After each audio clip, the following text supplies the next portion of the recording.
Welcome. This is Dr. Michio Kaku, Professor of Theoretical Physics at the City College and the Graduate Center of the City University of New York, and this is Exploration. Every week on Exploration, we discuss the fascinating world of science and its impact on society. And today, we're going to talk about the borders of science. What happens when science becomes the paranormal? What happens when people believe strange things? And what happens, well, sometimes these strange things turn out to be true.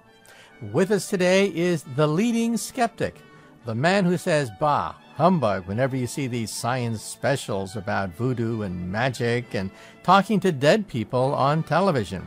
He's Michael Shermer, founder of the Skeptic Society, author of a number of books about the paranormal, and he is a, quote, debunker, unquote. Now, let me be very clear about this. He will also probably say something that will probably offend somebody out there. However, he is the leading skeptic, and that's what he does. He's the one who says, bah, humbug, bunch of nonsense being promoted on television. Well, you can challenge him. The Skeptic Society has a website, so if you don't agree with every position taken by Mr. Shermer, engage him on his website.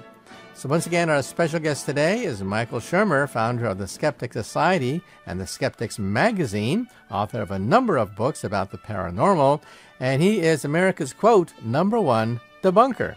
Well, you decide. And now I'd like to introduce our special guest for today. He's Dr. Michael Shermer. He's a regular columnist for a scientific magazine. He's also the publisher of Skeptic Magazine and a founder and director of the International Skeptic Society. So today we are going to be talking about, well, conspiracy theories and stuff you see on television, and also the controversy around evolution. We'll be talking about 9/11 conspiracies.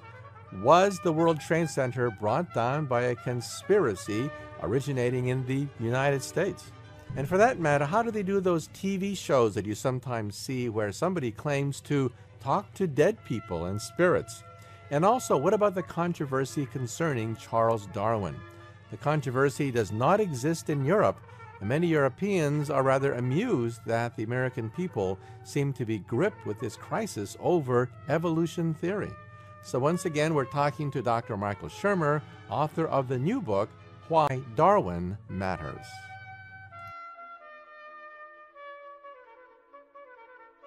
The first question for you, Dr. Shermer, is explain to us the skeptics movement.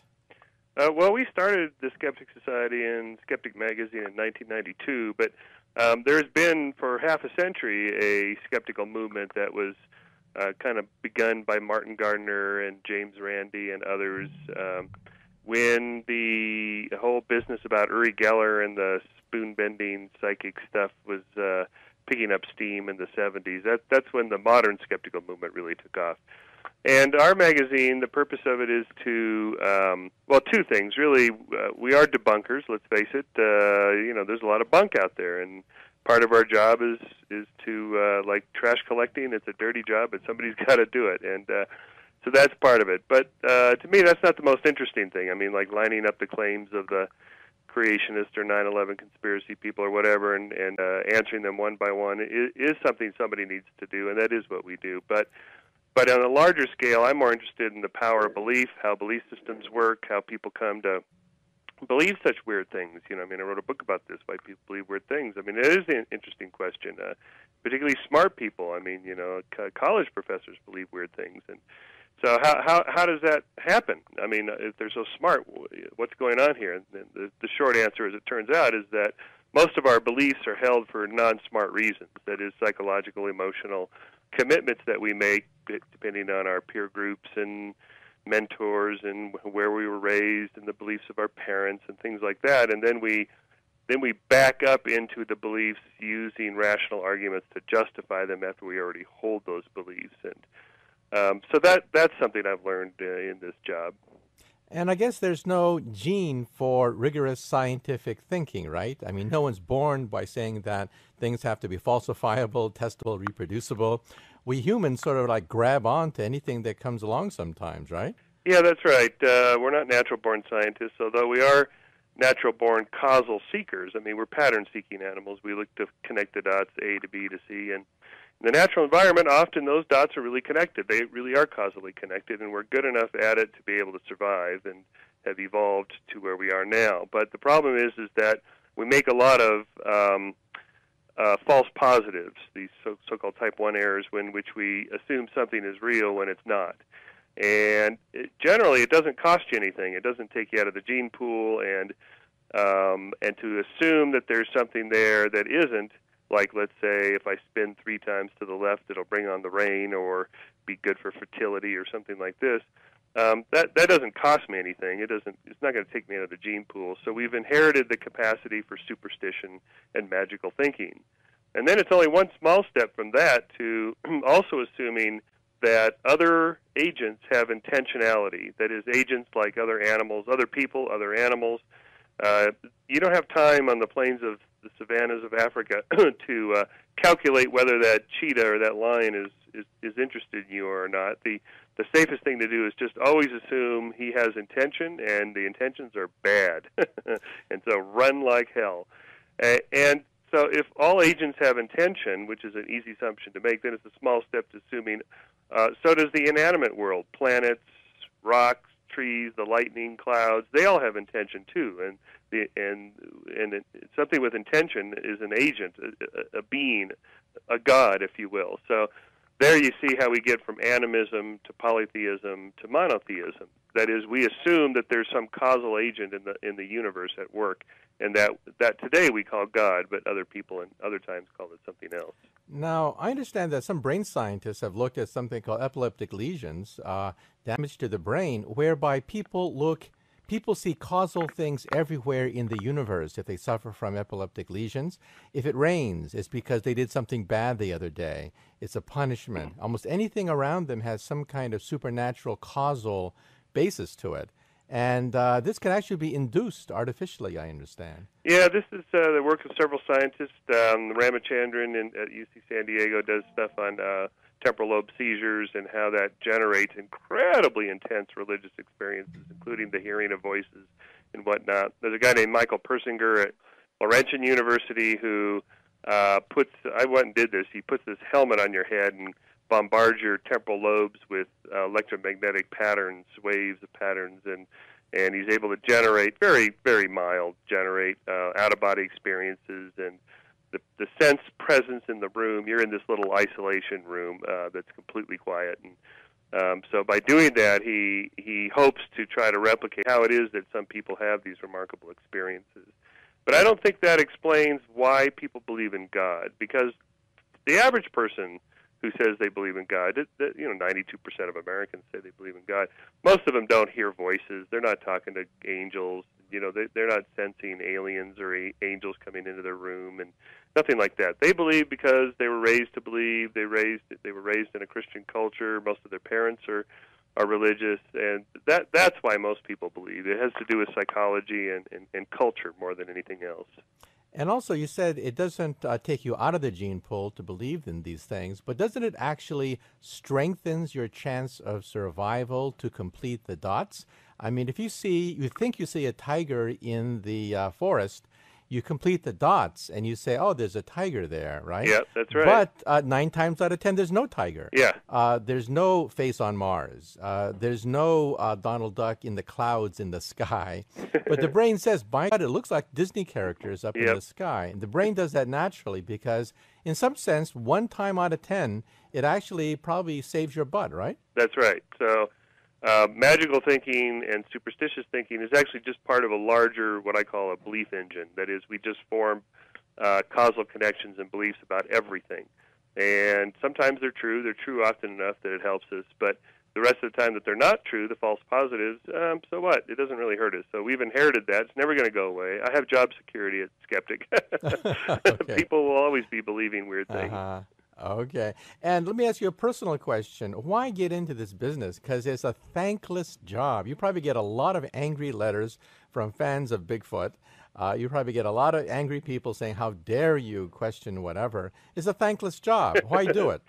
Well, I do get some of those letters, but I get far more letters thanking me from scientists in particular who appreciate what we do on the fringes of science there, and defending science and science education. And it's like they don't have time to do it. Scientists are busy doing their science, and so somebody has to do this. And also we're constructing a whole worldview, a scientific worldview, scientism, if you will. And in a sense, it's not an all-encompassing thing, but it does attempt to give some spiritual meaning to people's lives who don't believe in God. That is, I think, if spirituality is a way of being in the world in which you have a sense of awe and wonder about things bigger than you, what does that better than science? I mean, a Hubble Space Telescope photograph of the expanding galaxies and all that, wow, that's just incredibly awe-inspiring. So that's another thing that we do, is to try to be there for people as a resource that, hey, there's other people out here who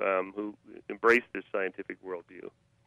Okay, well, let's get right into some of the things that you've been talking about. I understand that you were quite busy talking about 9/11 conspiracies which are all over the web, but very rarely see the light of close scrutiny because they are on the web.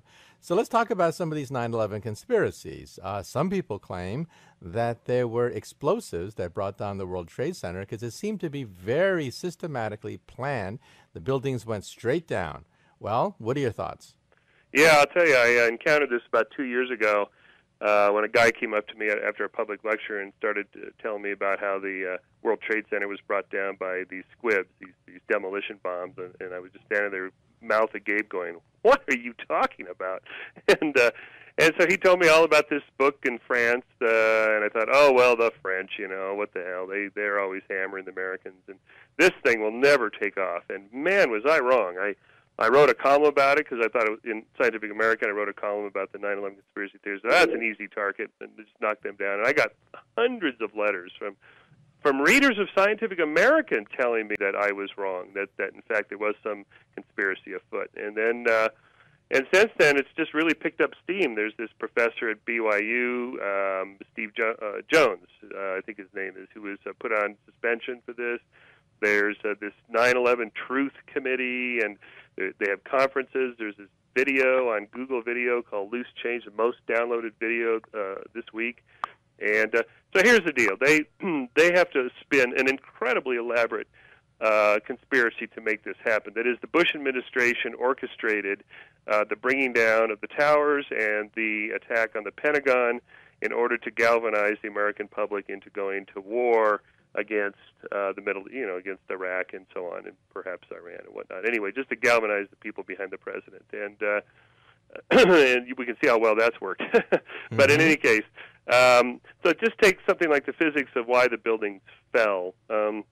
We actually have a pretty good understanding of this now from the architects who designed it and the people that built it and people that study these things, that the impact of the planes damaged some of the internal structures. The fuel from the planes only burned for a few minutes, but as we could see, the fires burned for far longer than that. What was burning were the carpets, the drapes, the desks, and lots of paper. And that's what got the temperatures high enough not to melt steel. You don't have to melt it. They make a big deal about steel melts at 2,700 degrees, and jet fuel only burns at 1,500 degrees, so that couldn't have done it. Yeah, but you don't. But first of all, other fires do burn hotter: wood, desks, paper, and so on. But you don't have to melt it completely. You only have to weaken it, and that's in fact what happened. This cross beam sagged, pulled in the sides of the building by about 5 feet on each side. And the structure was already severely damaged where the planes hit, and that's what caused the initial collapse and then the pancaking effect down below the floors below where the impact was. And another thing, I never thought about, why didn't the buildings fall over on their side and, hit your apartment there? Well, because buildings like that are 90 to 95% empty space. They're offices. They're mostly air. There isn't enough structure to topple straight over on the side because, the supporting beams go deep into the earth. So it could only go straight down. No matter how it was brought down, it could only go straight down. Then the conspiracy weaves even weirder than that. The Pentagon, they say, well, it was a cruise missile that hit the Pentagon. Well, there's eyewitness accounts that say they saw the American Airlines logo on the tail of the plane when it hit. And in any case, what happened to the plane that flight that disappeared the moment the impact happened on the Pentagon. If it was a cruise missile, where'd the plane go? And where's all those passengers? And, well, they have answers to these, where the plane was flown to Cleveland and the passengers were taken off, and then, well, but their families haven't seen them. Well, they were gassed. And so this goes on and on like this, and we can just stop right there and ask a simple question.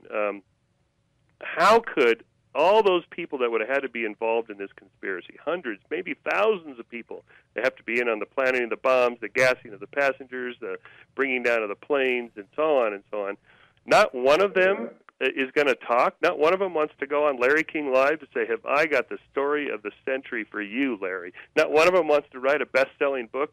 I mean, we know that people can't keep their mouths shut. Look at all the government insiders that have come forth just since the invasion of Iraq who quit and wrote. Now they're writing books. They're appearing on talk shows or on the lecture circuit. They can't wait to spill the beans about a little bit of inside dirt. Imagine if somebody actually had the inside scoop on the conspiracy of the century. There's no way they could keep their mouths shut. Now, I live just a few blocks. I used to live just a few blocks from the World Trade Center. And, of course, you don't want the buildings to topple over on their side, because that would wipe out not just Wall Street, but most of lower Manhattan, and create a catastrophe much worse than the destruction of the Empire State Building. So the designers, in some sense, had that in mind. They designed a building that wouldn't topple over, that was designed to withstand an impact of a small jet airplane. But, of course, now we have jumbo jets totally loaded with jet fuel. But what about the arguments of this physics professor, Steve Jones? People say, well, he's a physics professor, so he must know something. But what are your thoughts? I don't know what the deal is with that. I mean, it's like, what? Why would an academic have any more inside information on why buildings fall? I mean, why buildings fall is a very specialized field. I mean, there's hardly anybody that knows much about it. It's the people that do it. And, you know, the people that cleaned up the World Trade Center, by the way, in addition to the firefighters and police and so on, were some demolition squads. You would think if there were squibs, there were little bombs, that they would have spotted these things and brought them to the light, like, hey, look what we found. This is incredible. One of the problems with these conspiracy theories is that they're based entirely on anomalies. And as you know, in science, we have this problem, you know, the problem of the residue problem. There's always a residue of unsolved mysteries that no theory explains every single piece of data, that there's always going to be a few weird things we can't quite explain yet. And we're working on those and so on. Or maybe some other theory will explain all the current data plus some of the anomalies. What conspiracy theorists do is they take just the handful of anomalies, ignore the vast body of evidence that's supported by the predominant theory, and just spin a whole tale around that. It's like the UFO people do this as well. And so why not take Osama bin Laden and Al-Qaeda at their word? They said they did it. They were glad they did it. They boasted they did it. They would do it again in a heartbeat. They're trying to do it again. So, I mean, right there, that's you know, pretty obvious what's going on. And in any case, the idea that the Bush administration, I mean, even people that can't stand Bush think this idea is idiotic. At its core is the idea that the people that don't like Bush, that Bush is the most incompetent boob to ever be in the White House, and at the same time, he's managed to pull off the most incredible conspiracy of all time. He is so competent. Well, you can't have it both ways. Okay. Let's move on to some other topics, because your organization, of course, handles everything. What about those people on television at night getting a lot of response that say they can talk to dead people? And it's quite dramatic. You see them out there in front of an audience, and afterwards they're tears and crying and sobbing as the family members say, yes, yes, yes. We thank you so much. You have given us insight into our dearly beloved who just passed away. Yeah. Well, what are your thoughts about talking to dead people? Right. Well, it turns out anybody can talk to dead people. It's getting the dead people to talk back that's the hard part. I see. And that's all they're doing, really. Really, it's a show. It's a type of psychic, it's a type of magic called cold reading, mentalism, where you pretend or you fake or you appear to be talking to dead people. You appear to be getting information from the other side is what it is, and it's a trick. So, first of all, the people are prepped. They're ready. They're there because they want it to be true. So that makes it especially easy. then you don't have to get a lot of hits. In fact, you only need to get about 1 out of 10 statements. We've done a lot of studies on these. In the course of a 1 hour reading, half-hour reading, whatever, the psychic will say hundreds of things, 200 to 300 different comments and questions. And if they only get, say, half a dozen to a dozen right, the person going away is completely convinced. They'll come away and go, "That's unbelievable. He got the name of my uncle, George, who passed over." Yeah, but if you actually look at the tape, he went through half a dozen to a dozen names before he got to George, or he didn't even say George. He said, "I'm getting some sort of a father figure. Who is this, please?" And then the person will say, "Oh, that's my uncle, George. He passed over." And then the guy will come back and say, like 10 minutes later, go, "No, I'm getting somebody here. Don't tell me his name. It feels like an uncle. Is his name George?" And the person will fall over just completely shocked that the psychic was able to get this. But in fact, he didn't get it. They gave it to him. And that's very typical of these kinds of things. So it's a trick. It's called cold reading. Anybody can do it with a little bit of practice, and nobody can talk to the dead. And also the audience, aren't they a little bit selfish? I mean, they want something. What they want is forgiveness because this person passed away with unresolved problems. And they want that reassuring statement that from on heaven, these people forgive you. And that's why they break down and sob. Yes. So isn't it the audience, aren't they in some sense an unconscious partner in this whole thing, in the sense that they want something? They want forgiveness. Yep. Well, right. There's unsolved. Actually, if you do these things, I've done a couple of readings for TV shows and stuff. I always say something like that. There's some unfinished business here, isn't there? And the people, they cry, "Oh, yes, that's right. I wanted to tell him that I loved him." Something like that. Or, I wrecked his car. I owe him money. I want forgiveness for sin. Something like that. But even more so, it's just sort of odd that if the dead really wanted to talk to us, why would they come up with the most inane things like he's telling me something about a red dress, or he's giving me his name. His name? He already knows his name. She knows his name. Can't we move on to something a little more important about the unfinished business? There are always these trivial little things, and that tells us that it's phony. And also, if you can really talk to the dead and understand their secrets, you'd know where buried treasure is located. You know where all sorts of riches and wealth can be found. I always ask these guys, talk to Jimmy Hoffa and ask him where his body is. Where's the body, Jimmy? Because he would know, right? I suppose he would know, right? Where he's I would hope so. Okay, well, moving on. Your organization, of course, talks about a lot of things, so let's quickly just do a few things, like Bigfoot or Bermuda Triangle. Quickly, what does your organization say about those people who think there really is something to Bigfoot? Or well, in this case, it's not impossible. There might be, a bipedal hominid roaming the hinterlands of the northeastern, northwestern United States. Who knows? But in biology, in order to name a new species, you have to have a type specimen, a holotype, a specimen that can be photographed, dissected, passed around, put in a museum, studied by other scientists. That's how you name a new species. You can't just do it based on blurry photographs and grainy videos and anecdotes about weird things that go bump in the night. That doesn't constitute naming a new species, discovering a new species. So what I say to them is, show me the body. And until then, it's reasonable to be skeptical. And also the famous videotape of Bigfoot walking away from the camera. Yeah. There's a man who claims that he is that man in the monkey suit. The guy in the ape suit, yeah. And he claims how he did it. He goes into quite a bit of detail. He knew the people who first surfaced with the tape. He was good friends with them. And he says that the three of them went into the forest, and he was basically afraid that some hunter would kill him because he was wandering around in a monkey suit. And that's why they, of course, didn't have that much footage of him, because he didn't want to be shot at. Yep, that's right.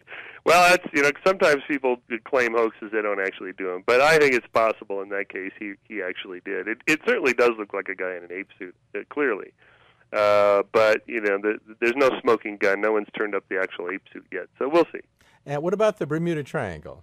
Well, there you have an effect where all these wrecks allegedly happens to be the area where there's probably the most shipping traffic in the world and the worst storms and hurricanes in the world. So just by that alone, you're going to get a lot of unusual seafaring accidents and things like that. If you control for the baseline of how many accidents you would expect for that amount of traffic and that kind of weather, it turns out nothing unusual happens.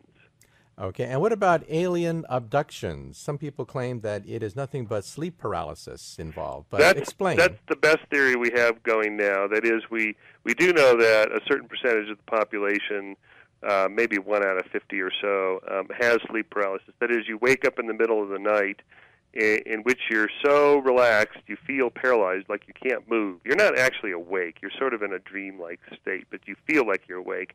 But your body is prone and seemingly paralyzed. You can't move. And then you have a sense presence in the room and a feeling of something like comes into the room and sits on your body, sits on your chest. Middle Ages, they called these the night crusher, the crusher that comes in the night. And this is a nightmare is what it was, a nightmare. And then they called them incubi and succubi. These were, demons. Satan sent them in. And 100 years ago, it was ghosts and poltergeists that came into the room. And today, it's aliens. And so the culture tells you what you're supposed to interpret that odd brain anomaly as. So it's a mental phenomenon. It's a brain anomaly. And then the culture tells you what you're supposed to call it or interpret it or how the narrative is supposed to be constructed. Since we live in the age of science and science fiction and Star Trek and E.T. and so on, that's our angels. Now, I understand. I once interviewed a sleep expert. He said that when we dream, we are paralyzed. We're paralyzed when we dream. Otherwise, we sleepwalk and create all sorts of mischief. Yeah. However, there are these people, 1 in 50 or so, who, when they wake up, they're in this dream state where they are paralyzed, but they're conscious, semi-conscious. Yes. And then they have these, nightmare recollections under hypnosis, which brings this out. That's right, and there is a small percentage also who don't have that, but they have recovered memories of being abducted, and we know now that recovered memories are completely unreliable. They're brought forth by therapists who already believe in aliens and ask them leading questions, and then in the hypnotic sessions, they construct false memories in their own minds of things that actually never happened, and we now know that that's really easy to do. And isn't that how people say that if you get hypnotized, you can go back to the days of Julius Caesar, and why people claim that they are actually Mark Antony or Cleopatra reincarnated? Because the therapist evokes images of ancient Egypt and the movie Cleopatra. That's right. Why is it that no one, with reincarnation, no one ever comes back and says, well, I was a shoe shiner. Or mass murderer. Yeah, mass murderer. I was a grave digger. I was a nobody. I didn't do anything. They're always Cleopatra, right? Yeah, it's always something kind of sexy and cool. Right. Okay, let's now move on to the subject of your book tour. You must be on a very grueling book tour right now. Yes, I'm doing the West Coast, the next month the East Coast, basically just giving lectures and doing media interviews on why Darwin matters. Welcome. This is Dr. Michio Kaku, Professor of Theoretical Physics at the City College and the Graduate Center of the City University of New York, and this is the second half of Exploration. In the first half of Exploration, we introduce our special guest today, Dr. Michael Shermer. He's the publisher of Skeptics Magazine, founder of the Skeptic Society, and also a regular columnist for Scientific American, and he is America's #1 debunker, which means he gets a lot of mail, many from people that don't agree with his point of view. However, it's a free country, and he does have a definite point of view about the paranormal, about 9/11, about conspiracy theories, and even the prophecy of December 2012. That prophecy came and went. However, we have some pre-recorded comments about him before 2012 about that event. So once again, our special guest today is Michael Shermer of the Skeptic Society.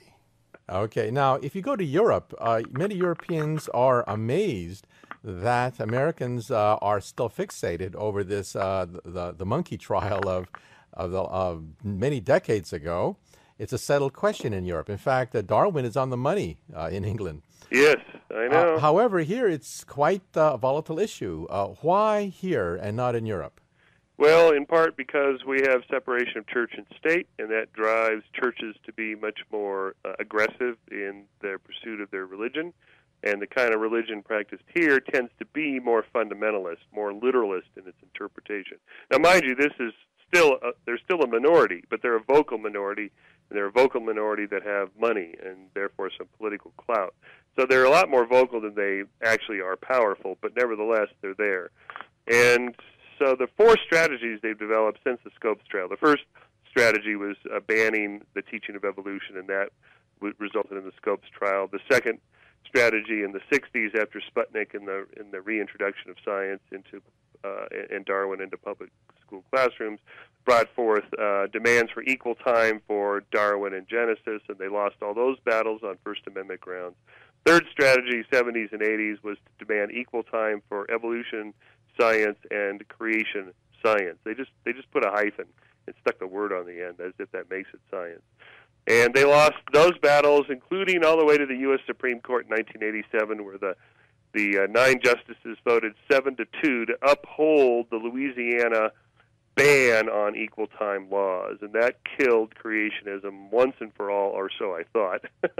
But as it goes, creationism keeps evolving and mutating in new species, which it's not supposed to be able to do. And in the 1990s arose this intelligent design movement, which is not your father's creationism. It's much more sophisticated. It's done by guys with PhDs, some of whom actually have academic jobs, and they write books that are much more sophisticated than the old creationist books. And they have an agenda called the wedge, in which they want to break down the wedge separating church and state, and it begins with the secular materialistic worldview, which they believe is embodied in science in general and Darwin in particular. So that's where they got this idea, is we have to topple Darwin and the theory of evolution to begin our long program of reintroducing Christianity into American public life. That is their goal. So whenever somebody pretends to be doing science, that's our bailiwick. That's what the skeptics do. We jump in there and say, okay, let's see your evidence. And so my book, I actually have a whole long chapter in which I have all of their arguments, the top 10 arguments they present and the counters to them. And then I go on from there, exploring their agenda and their motives and so on. Okay, well, let's talk about some of those. Some of the creationists claim that humans coexisted with the dinosaurs. The dinosaurs were wiped out by the flood, that the world is only 6,000 years old. But what are your thoughts, and what are some of their best arguments? Now, on that, the modern intelligent design creationists, they don't believe any of that you just said. Those are young Earth creationists. They have purposely distanced themselves from them so that they can make more make more ground in public schools. So they say, no, the Earth is 4.5 billion years old. We recognize that. Evolution does happen. It's microevolution, not macroevolution. And the flood was a mythic story. It didn't literally happen. So by doing that, they've been able to curry a lot of favor amongst more thoughtful, intellectual people who do read the Bible more allegorically and metaphorically than literally. So their best arguments have to do with biology, and particularly the structure of DNA, the structure of the eye, the blood clotting mechanism, the bacterial flagellum, the little tail that on a sperm cell, a little tail like that propels cells, and any kind of complex molecular biological structure or function that they don't think Darwin or Darwinian theory can explain. That's where they think the intelligent designer stepped into our space and time and tweaked the system to get that going. That's their core belief.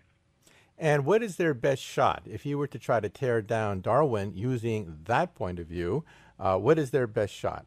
Their best shot is to try to find and Darwin himself said this in The Origin of Species, if somebody could show where it would be impossible to have a stepwise, gradual buildup of a structure or function, then my theory would be shot.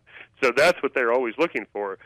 They call this irreducible complexity, some sort of system in which if you took out one part, it wouldn't work anymore. Therefore, it's irreducibly complex structure that can't work without all the parts. Therefore, how would a stepwise, gradual Darwinian method system build, say, an eye or a wing. Well, let's just take the wing, because that's such a classic one. We can certainly see what a fully functioning wing would do for an organism. It's adaptively functional. It's great for getting away from predators, catching prey, and so on. But what good would half a wing do, or 10% of a wing? How do you go from 0 wing to 1% of a wing, all the way up to 100% of a fully functioning wing? Until you get to 100%, you can't fly. The answer is that it was not a poorly adapted wing along the way. It was a well-adapted something else, that something else being probably a thermoregulating device. Wings are terrific for gathering, collecting heat, or holding heat in next to the body. Wings are also terrific for, like in penguins, to use as submarine devices, that is, for controlling motion through the water. Wings are also good for, as it turns out, animals that are running along the ground, particularly if they're going uphill, can go faster if they push with their wings along the ground or just push the air back. They don't actually have to achieve flight at all. They get a terrific advantage for running speed. And we know about already gliding squirrels, for example. You don't have to have fully functioning flapping wings. You can use ersatz wings for gliding. And all of those are stepwise ways that you can get from no wing to fully functioning flying wing, because they were used for something else and then later co-opted for the current use that we see. And what about the eye? The eye, well, it's not true that the human eye, say, is irreducibly complex. If you took out any one part, it wouldn't work at all. That's not true. Lots of people have various vision disorders in which they can only see partially, but they can see partially, and believe me, they'd rather see partially than not at all. It does give them some advantage. So it's not true. And in any case, if you look at just the current animal kingdom, you will find a whole sequence of eyes, from the simplest you can imagine, a single eye spot on a very simple organism in which its only job is to turn on or off if there's any kind of light at all, to a handful of eye spots, to a little pit that has a whole bunch of eye cells, that is light-sensitive cells, that give a tiny bit of directionality to the light, to a deeper eye pit in which you get kind of a crude image forming. There's no lens yet, but a crude image forming on the pit that has all these light-sensitive cells, and all the way up to the modern mammalian complex eye. So there is already a stepwise sequence just in current animals, then you can reconstruct how that could have happened from the fossil record. And also from DNA, it used to be said in textbooks that the eye developed independently, evolutionarily speaking, many times in the past. But looking at the DNA, that's apparently not true. Looking at the DNA, apparently all the so-called independent developments of the eye came from one original gene, where I think it was sensitive to light because of the chemical rhodopsin. Yeah, that's right. And that then set into motion all the other eyes, which we see in the fossil record. So that misled us into thinking that the eye developed many times. But actually, it was just one mutation, yep. Hundreds of millions of years ago that set everything into motion. Yeah, it's remarkable what we've been able to learn from the new science of evo-devo, and how single gene mutations or chromosomal replications can increase the amount of complexity of an organism instantly, or start a whole new lineage of different structures, such as eyes or wings or something like this. A whole new set of body plans, for example, in the Cambrian explosion, that Gould writes about in the Burgess Shale. There's all these new experiments going on here, and that can happen from an explosion. So in that sense, insisting that everything be explained by Darwinian, stepwise, very gradual, incremental steps is not always the case. And we know this now from modern genetics and evolutionary development. Okay, now given the fact that there is no gene for science, there's no gene for careful, rational explanations of phenomenon, this debate over evolution will probably go on forever, right? One of the problems is that evolution is counterintuitive. We evolved in what Richard Dawkins calls middle land. That is, we're a middle-sized creature evolving in the plains of Africa with other middle-sized creatures like lions and tigers and gazelles and trees and so anything that's like at the quantum level, atomic level, the galactic cosmological level, these things, we have no experience in our evolutionary history. Our senses aren't built to designed to perceive them. We can't conceive of them. There's nothing in our intuitive world that allows us to easily grasp them. And evolution is like that in the chronological sense. We only live a few years to a few decades. So the idea of things taking thousands of years to change or millions of years, this is why the environmental movement has a hard time getting people motivated about, what's going to happen in the next 1,000 years or 10,000 years. Who cares? I'm worried about next weekend. I can't really conceive of what 1,000 years is in terms of my lifetime, or 10,000 years, or a million years. So evolution doesn't fit nicely into something that we're used to, whereas design does. We are familiar with lots of designed objects, and those designed objects are designed by intelligent designers called humans. And so we have vast experience with design. And I'm willing to concede the design argument on this level, that evolution itself is a designer. Wings are functionally adaptive, and that's a type of design. So let's go ahead and say, you're right, the intuition most people have that things look designed is because they are designed. The question is, who or what is the designer? And the answer is, evolution's the designer. Natural selection is the designer. It's a bottom-up tinkerer designer, not a top-down architectural planner designer. But it's a designer nonetheless. Now, isn't one problem the fact that since we evolved on a third planet of a minor star in a very mild, temperate corner of the backwash of the known universe, our common sense is actually not the common sense of the universe. Our common sense is really the anomaly. It's the exception. Yes. We live in an exceptionally mild corner of the cosmos when the cosmos is quite hot, quite cold, quite radioactive, quite violent, and we assume that our common sense is good for the entire universe. Isn't that a problem? Yep, that's right. This whole idea of the fine-tunedness of the universe is so finely tuned for us. Well, not really. We're finely tuned for just one tiny bit of corner, as you say. Most of the universe is completely inhospitable to life, and that's why it's been so hard to find any life beyond our own planet. It's probably very rare. And so in that sense, it's hard to not be egocentric, to think how special we are. And it takes a little bit of effort, and this is one of the things science does so well, is to show that, in fact, we are special in the sense of being rather rare, and that it was, it was not, the universe was not designed for us. It's something of a fluke, and how fortunate we should feel that we are here. Well, let's change gears a little bit now and talk about popular culture. And speaking about media again, vampires have been in the news. Vampires are quite romantic, they say. However, what are your thoughts about medieval dangers that we celebrate on Halloween coming back? Right. Well, vampires. I think this is more, instead of a media thing, more of a literature or sort of deeper cultural theme in fiction that seems to appeal to people. The whole Dracula theme of bloodsuckers, danger in the night. It's almost very demonic in a way that I think stems from Middle Ages obsession with demons and incubi and succubi. It's sort of another version of that. Somebody or something that comes in the night to harass me in my bed, to molest me, to take something from me.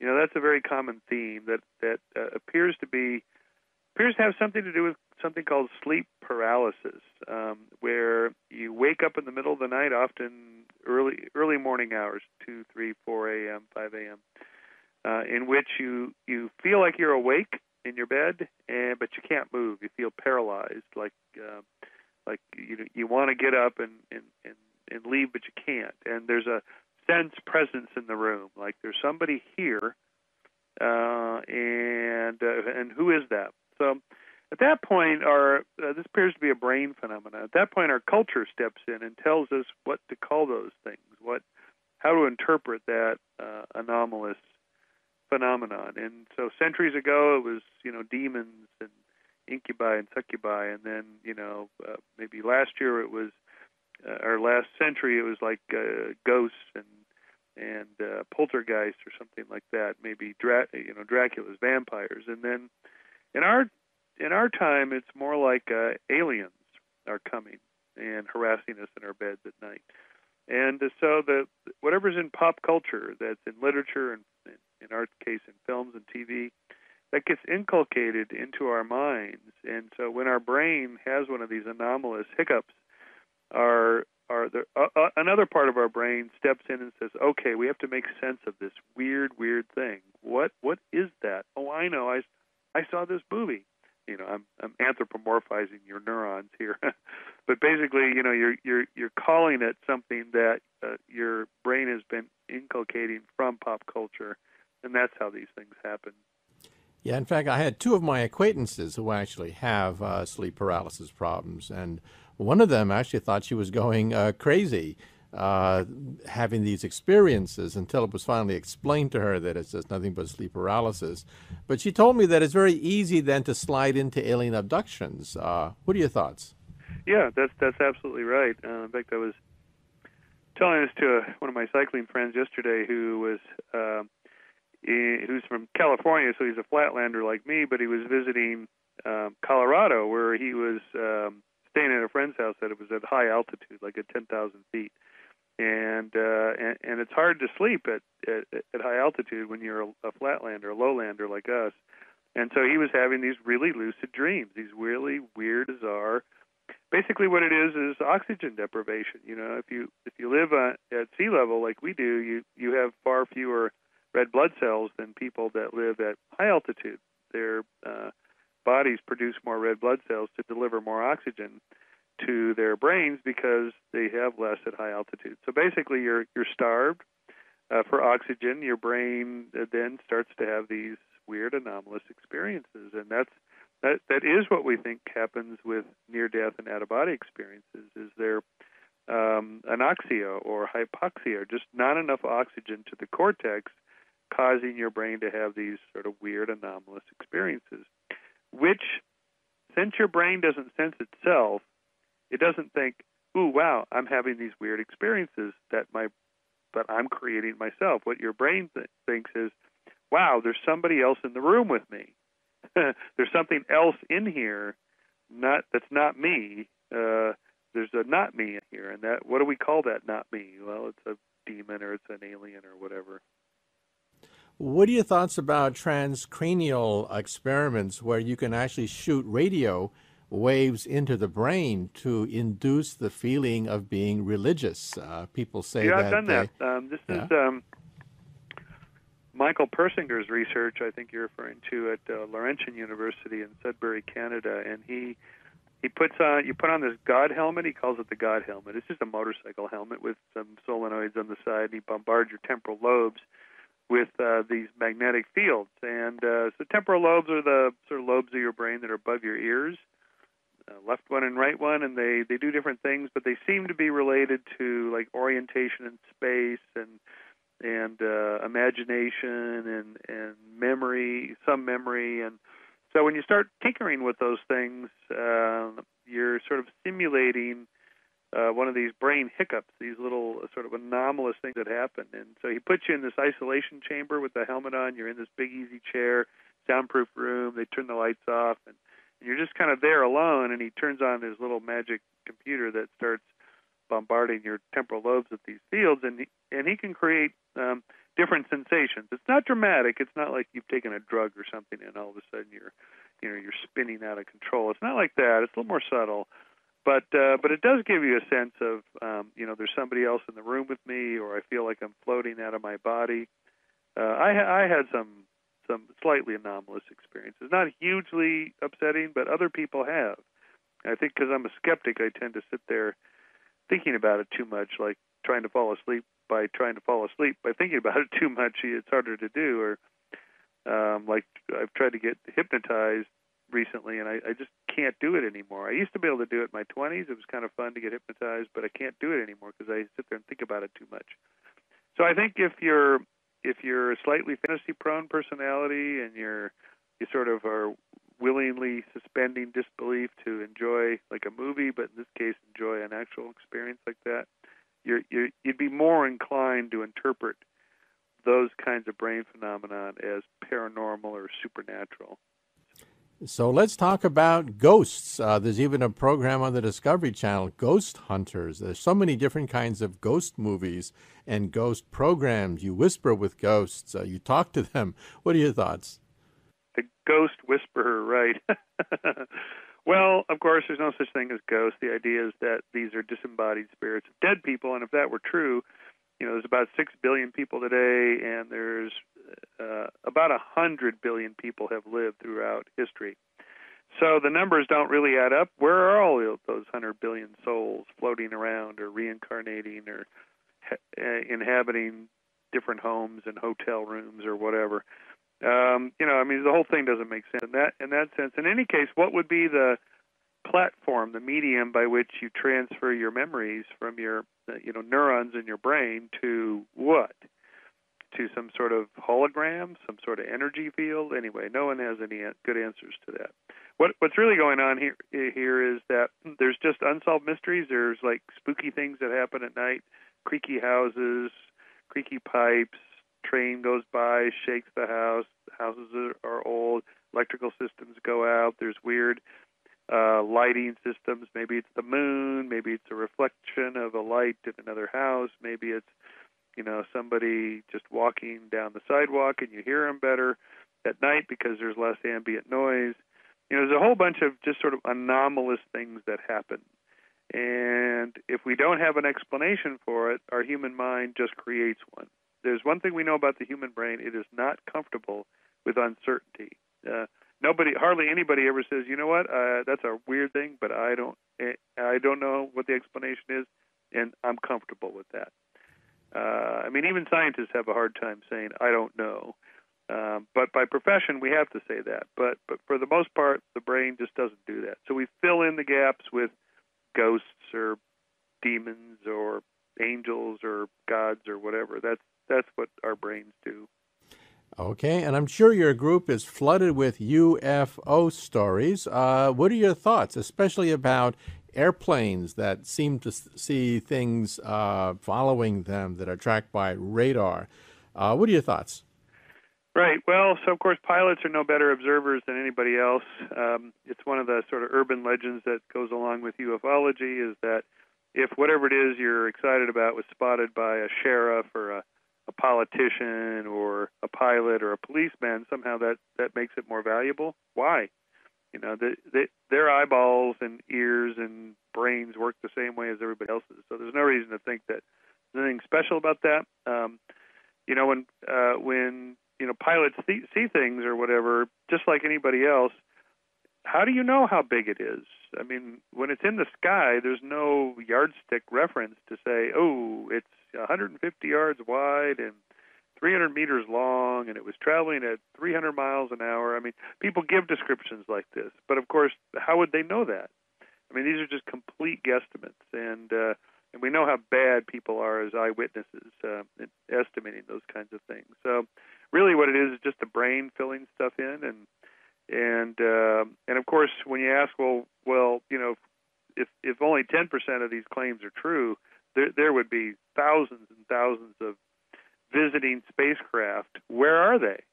Why don't we have one? And the answer is always, we do. The government's covering it up. So we're always back to the conspiracy theory, that is the lack of evidence is proof that it must exist because the government covered up the evidence, Area 51 or whatever.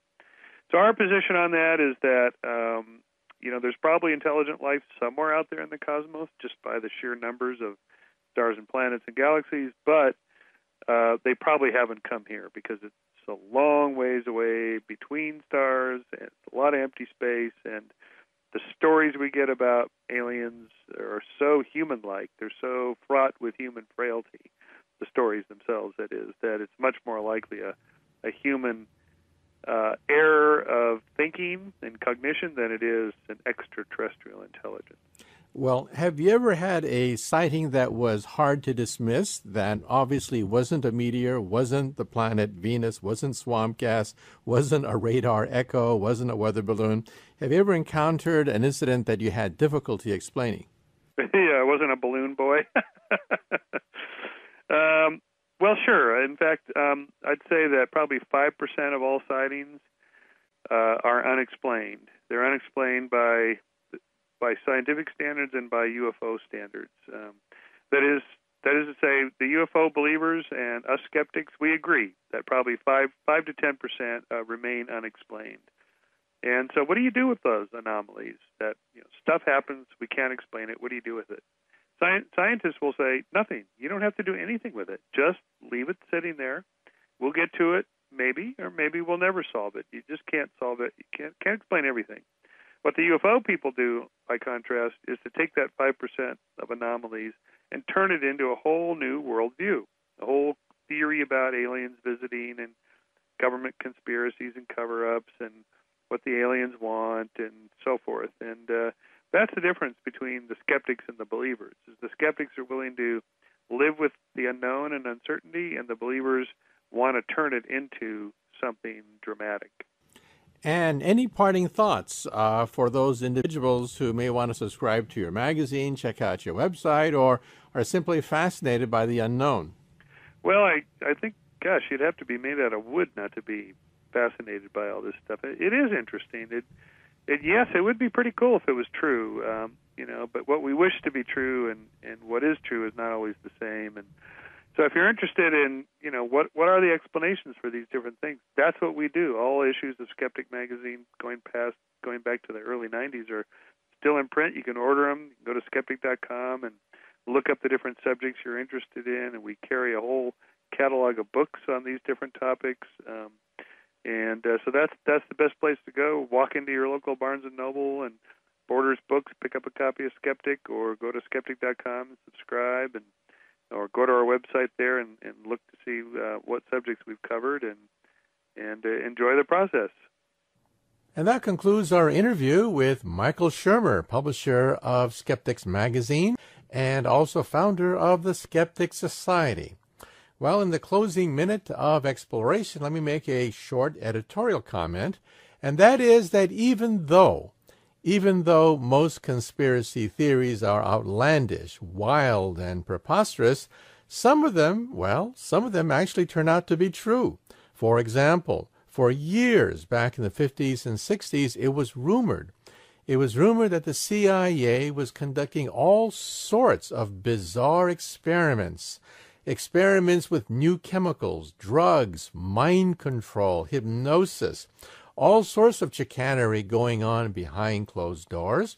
Many people said, conspiracy theories. Well, during the Watergate hearings, the cat came out of the bag. 20,000 documents came out due to the Freedom of Information Act because of the chaos of the Watergate years, and it documented what is called MK Ultra. In fact, the CIA did fund hundreds of experiments in the paranormal, mind control, hypnosis, drugs, all sorts of stuff came true. So in other words, sometimes the conspiracy theorists are correct.